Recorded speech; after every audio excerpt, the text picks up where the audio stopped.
What's going on, everybody, and what's going on, folks, and welcome to the legendary podcast, the Deconstructing Topic podcast. And my name is David, and I'm your legendary host. And we got a good one. Because, in my podcast, we grab a topic, and you know what we do? Okay. Deconstructing with the sound effects there. Normally, I would have done the, maybe I should. Hey, what sounds better, the sound effect or I do? Because we're going to grab a topic, and this one is interesting. And when we grab a topic, we're going to deconstruct it the D way. Because my name is David, and welcome to my podcast. Welcome to my channel. Welcome to wherever you are listening to. This one is going to be dandy, because this is one of the reasons why I created a podcast, and it's probably me creating a podcast that's been like 20 years in the making, and it's one of those things that I always got this motto when you're listening to my podcast, everywhere you go, and please hit the subscribe button if this is your first time, wherever you at globally, but especially if you're in the United States, especially if you're in New York City, especially if you're in the Bronx, you're gonna love this one. But this one, it has an appealing in and itself, and it's a special episode because it's definitely years in the making in regards to who I'm going to talk about. And I'm just going to tell you off the bat that today we are actually talking about the Congress lady, the Congresswoman from District 14, which is my district, Alexandria Ocasio Cortez. And yes, we are going to talk about my take, my point of view, and things that I have noticed it from day one. And then, perhaps I'm going to take some flack, but you know what? After you listen to this, gather your family, gather everybody. Listen to this. Listen to where you're going to be like, oh my goodness, because you know what? In my podcast, Saving a Mind is saving a life. Ooh, let's get it and let's make it happen. And because throughout the years, for years, I even had another handle somewhere in my socials. And for some reason, I always wanted to talk about this individual, and I'm just gonna give you a heads up. I'm not one here to disrespect anybody, regardless of how I feel about the person or anything to that effect, because I want people to unplug themselves from this little establishment thing that it's like, oh my goodness, like what the hell is going on? And as you're listening to this, feel free to comment. Let me know what you think. Again, I'm not trying to open a dialogue of disrespecting anybody, disrespecting the young Congresswoman, AOC, as she goes by. I'm not going to try to do anything of that nature. I just want people to listen and to kind of dissect where I could deconstruct my thoughts in regards to her. Once again, feel free to comment, share, put everybody in the family. Wherever it's, when I'm doing this is on May.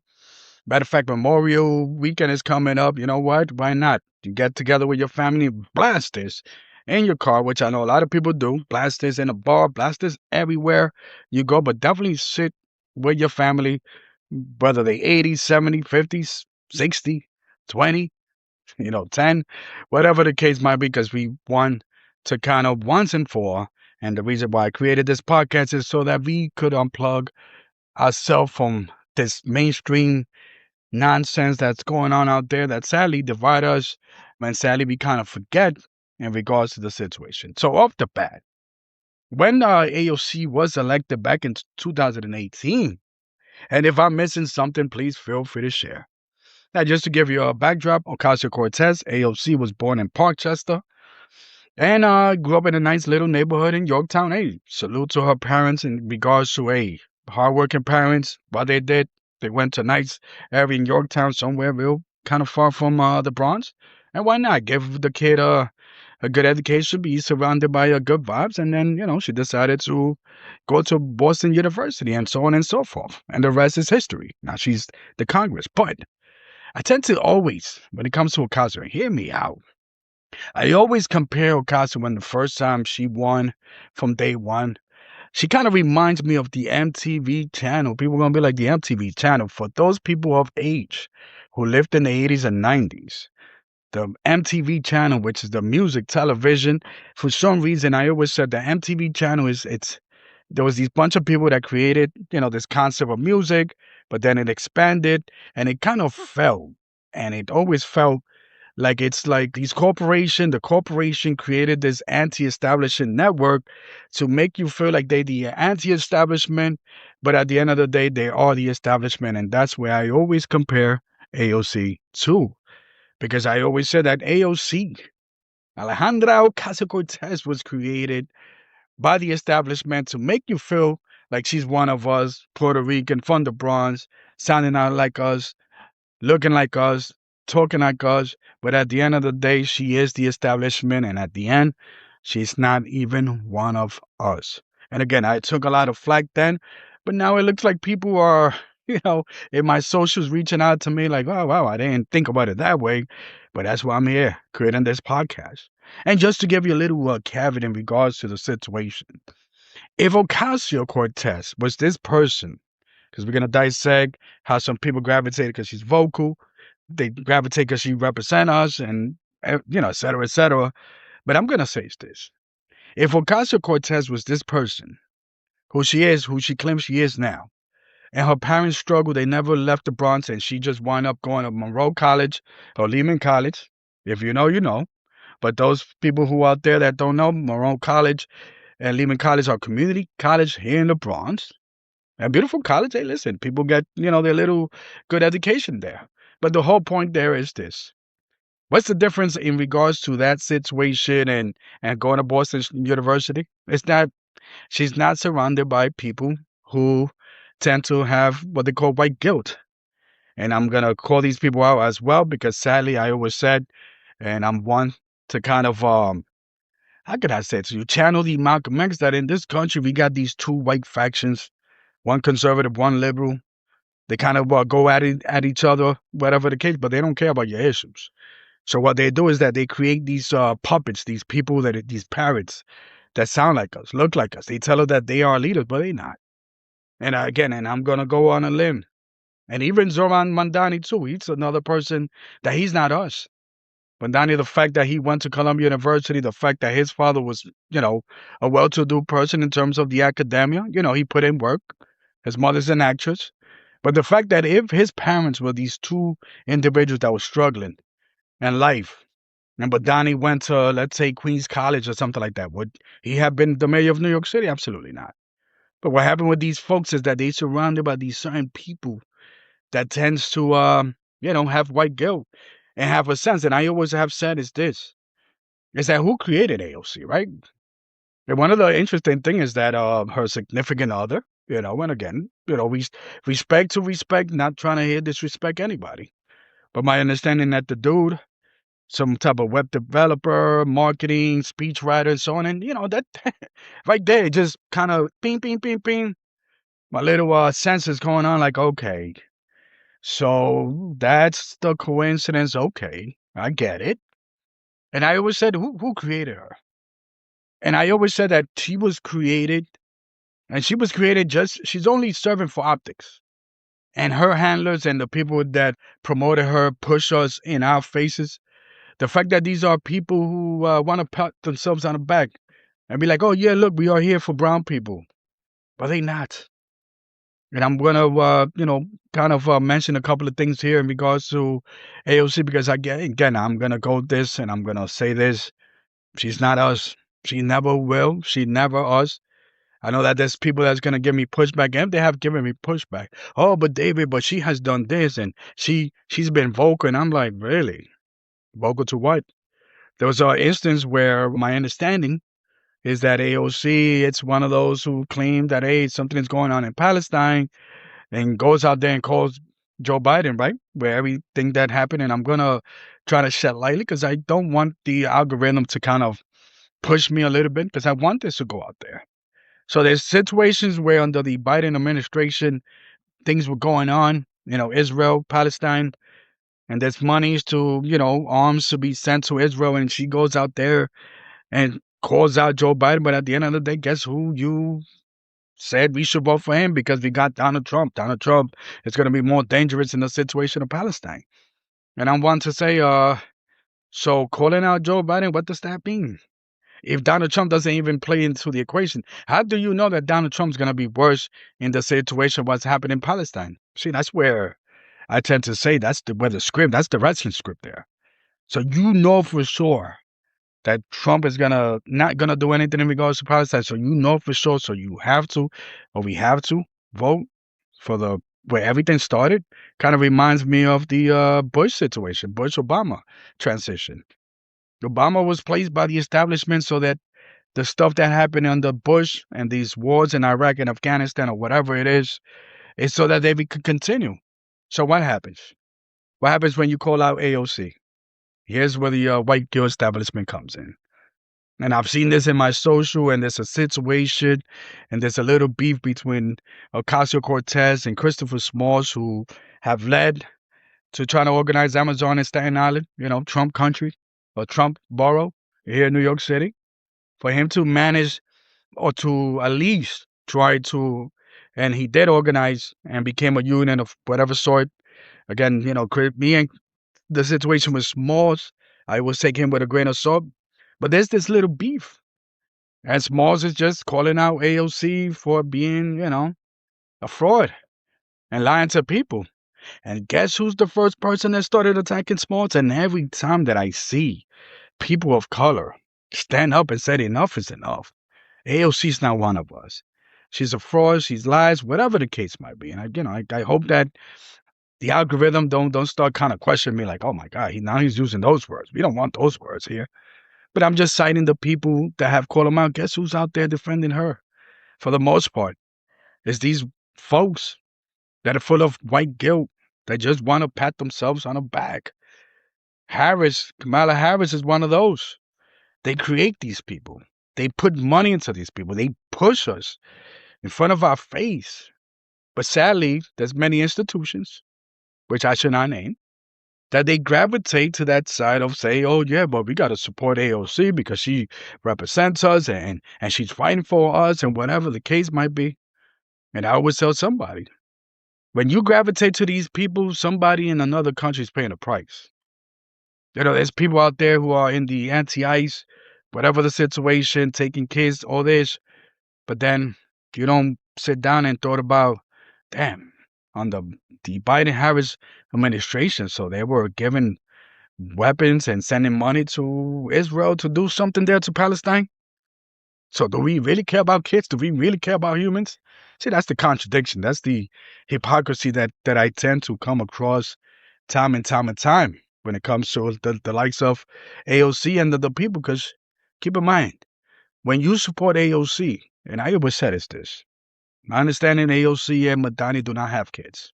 When they do, I'm pretty sure that those kids will be living a good life, going to college. Don't worry about college debt. But your kids will. Your kids will be the ones that you're going to have a hard time putting your kids in college. But that's what happens when you put in power and when you go out there and you want to defend these people that are not us. They don't represent us. They never were us. They never will be us.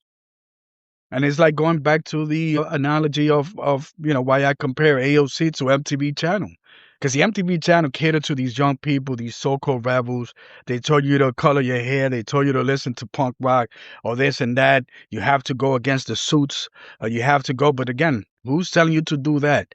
Who's steering you to do that? It's the same corporations. See, corporations have money, so they could dictate the narrative. And it's the same thing why AOC came aboard. AOC, and I'm going to go on a limb, AOC would have never been created under Barack Obama. And she would have never been created under Joe Biden when he was the president. She would never have been created when there would have been a Democratic president or anything to that effect, because she was created just for that. This is why I always say that wrestling and politics go hand to hand. She was created under Donald Trump, the whole squad, the Elon Omar, Rashid Tlaib, and all those folks. They were created under Trump, and when they became in power, it was not a sign of a revolution or anything to that effect. As a matter of fact, I got a sister in arms that does a podcast, and she's talking about AOC back then that she disrupts the chaos and she's revolution and she's part of the movement. I said, what? What? Have you not seen what I see? Who's her handlers? If you look at AOC and these couple of weeks she's been going to do this little tour because she might run for president. Perhaps they might push her for president, 2028. But who's there in the audience? That's like 90% boomers, people that are over 50. You got people in the 40s, 30s, and you got young people. And this is what MTV did, and this is what MTV does, or they used to do. And that room right there, every time that she does these conferences, there's always people that are there with that white guilt, tapping themselves. Oh, look, man, I represent. They got their little buttons, Ocasio Cortez. Like, what does that mean? There's people that have said, hey, listen, Ocasio Cortez, she's from the Democratic Socialist Party, whatever it is. She's still a Democratic Party, right? That's why she's steering. She's not steering for her to be independent or anything like that. She's steering you to vote one side, the establishment, the other side of the establishment. There's people that might say, but I think she sold out. I'm like, she never sold out. She's always been like that since day one. The whole establishment that created her been like that since day one, and I peaked that a long time ago from day one. And again, I took flack. I took flack from all over, and people was like, well, maybe give her a chance. I'm like, why am I going to give her a chance for? She might do wonders, but again, that's part of her job. Remember, she has donors. She has her contingency or whatever it is that you want to call it. She has people that she got to represent. So then what does that mean?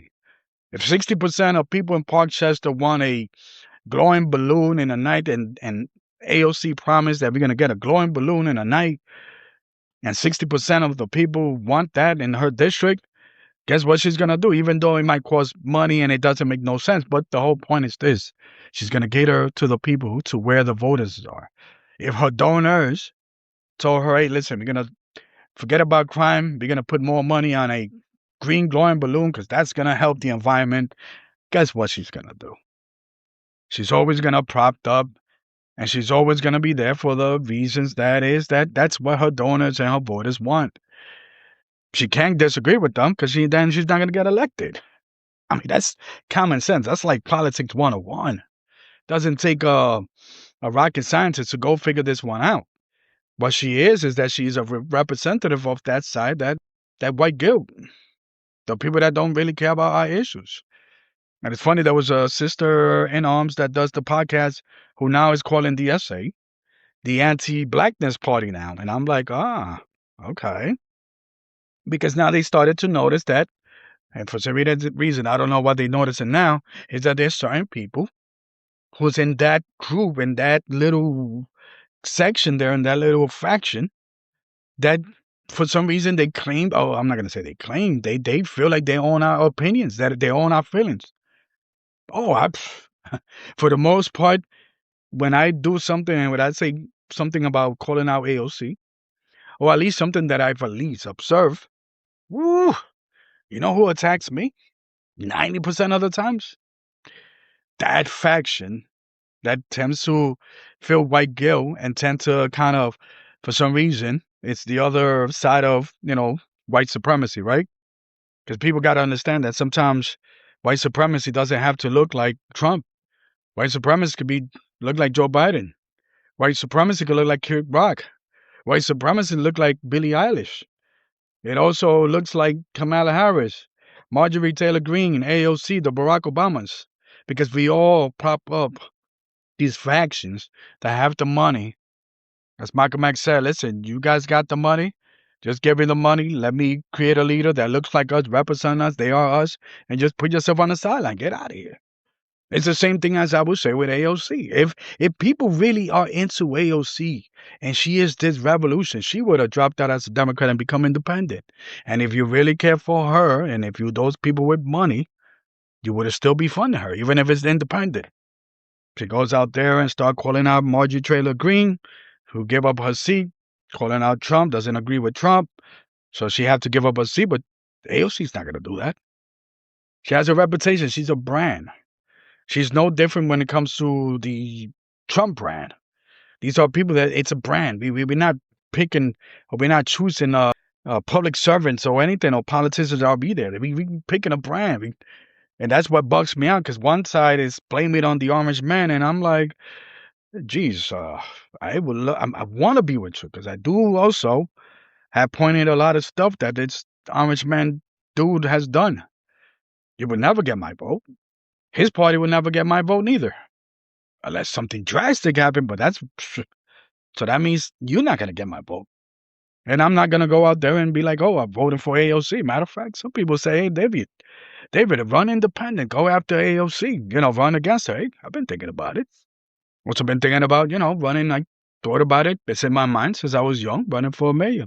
But a couple of things that I need to address, a couple of clouds here that I need to address. But once again, the fact that these Mandanis and AOC, they're not us. And I always try to emphasize to people, they're not us. When you vote for people, these people in, you're not voting for them to do anything for you exactly. You're voting to give that other side of white guilt power. And that's why they own every narrative that we use. They, like Malcolm X said, your lawyers, your landlord, your boss. Everywhere you go, those people don't even want to have an opinion. You cannot even have an opinion. But yet they go over there, they point the finger at Red Man Orange over there. Trump, God. But then I say, you know what, F Trump, we need to do something here for our neighborhood. We got crime here, domestic violence here, broken streets here. People over here starving. The prices of food is going up because of some senseless thing that's going on over there in the Middle East for the 100th time in the last 30 years, and the price of everything goes up. Oh, but still we got to, fight rates. You know what I mean? That's that attitude. And I'm like, that's where they get us. And that's where I want my people to unplug themselves. AOC is not us. She would never be.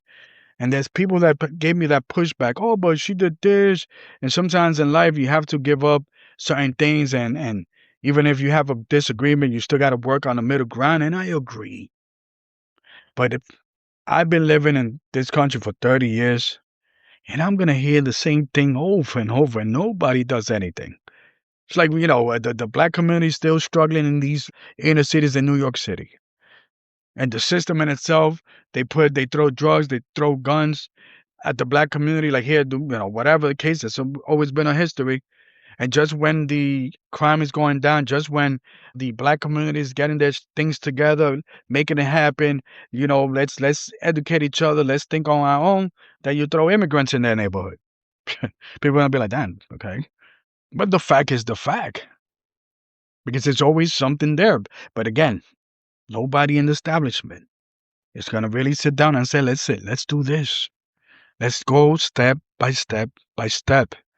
How can we help you so we could start helping? And, it's a domino effect. And the fact that, when AOC was voted in, I say, oh, my goodness, here we go. And I know some people that's supposedly working her campaign. So I'm not talking anything. And I know who those people are. And,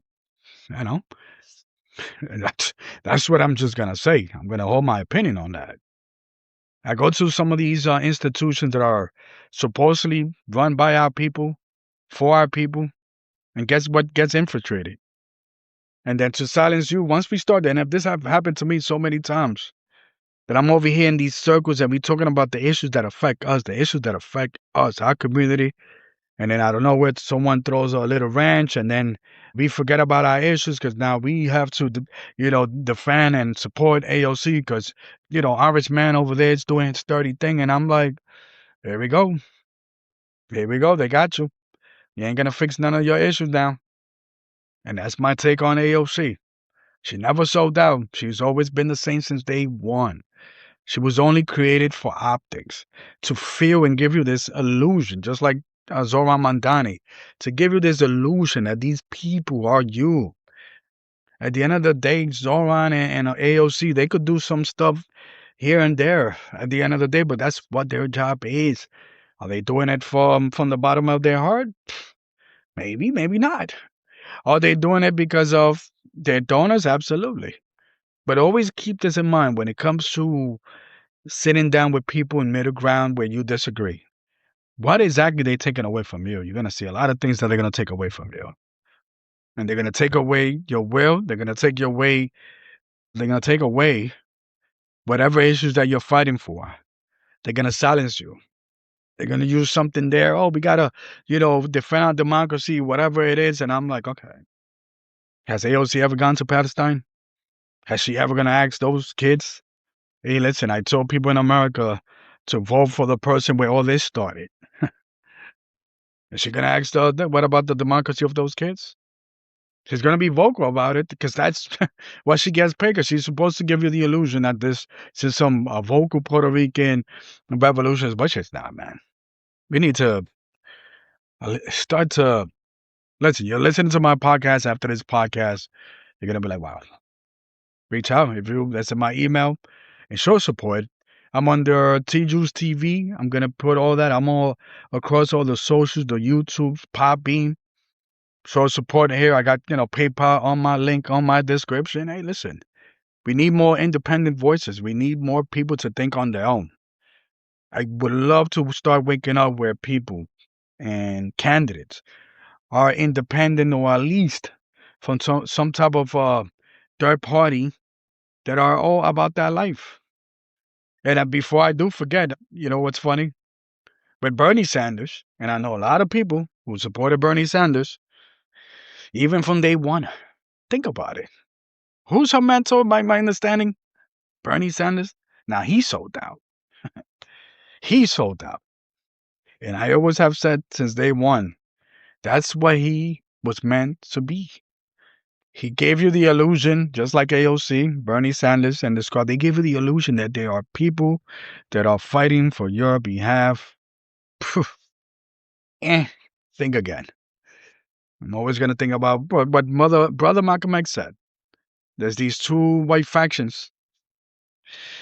And sadly, they control the narrative because, for the most part, and I'll be honest with you, none of our leaders and none of the people, none of the institutions that I belong to, that I'm a part of, that I do on my side, a lot of people, they never going to speak on against that side of the establishment that created AOC and Mandani because at the end of the day, they feel intimidated and scared because we got a bunch of bullies in that, or that sector with the white Gilbert. I'm not to be bully because I think on my own.